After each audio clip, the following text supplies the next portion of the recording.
பைபிளில் ஒரு கதை இருக்கு. கன்னிமார்கள் தேவனை போய் அடையிற மாதிரி.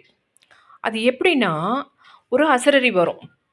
நீங்கள் கன்னிமார்கள்லாம் ரெடியாக இருங்க, தேவன் வரப்போகிறாரு, உங்கள் மணாளன் வரப்போகிறாரு, நீங்கள் போய் அவரோட ஜாயின் பண்ணிக்கோங்க அப்படின்னு. அப்போது இந்த புத்தியுள்ள கன்னிமார்கள் என்ன பண்ணுறாங்கன்னா, தீப்பந்தம் எடுத்துக்கிறாங்க. சில புத்தியற்ற கன்னிமார்கள் இருக்கிறாங்க, அவங்க என்ன பண்ணுறாங்கன்னா, இவங்களை பார்த்து அவங்க எடுத்துக்கிறாங்க. அப்போ இந்த புத்தியுள்ள கன்னிமார்கள் எண்ணெய் எடுத்துக்கிறாங்க. ஏன்னா லேட் ஆயிடுச்சுன்னா, எண்ணெய் தீர்ந்து போச்சுன்னா, அதனால எண்ணெயும் எடுத்துக்கிறாங்க.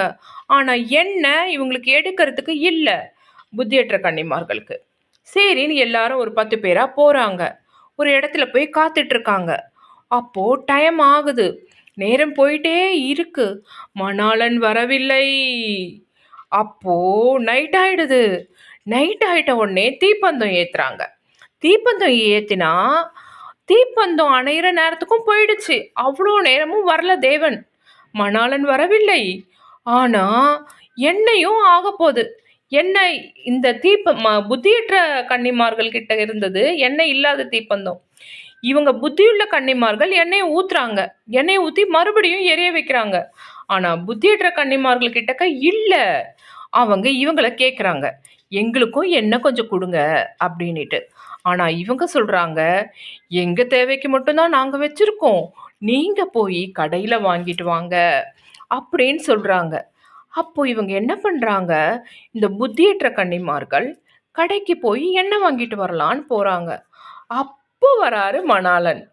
அந்த தேவன் வந்து அங்கே இருக்கிற கன்னிமார்களை கூட்டிக்கிட்டு போயிட்டு கதவை அடைச்சிடுறாரு. அதோட கதை முடியுது.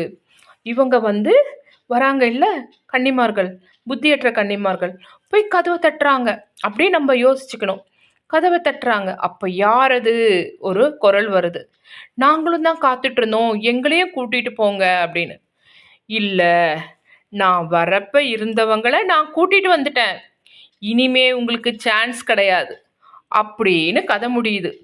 இதன்படி நம்ம ஒரு சான்ஸ் தான் கிடைக்கும். நல்ல வாய்ப்புகள் சில நேரங்களில் தான் வரும். அதை நம்ம பயன்படுத்தி சரியாக போனோம்னா வாழ்க்கையில் வெற்றி பெறலாம்.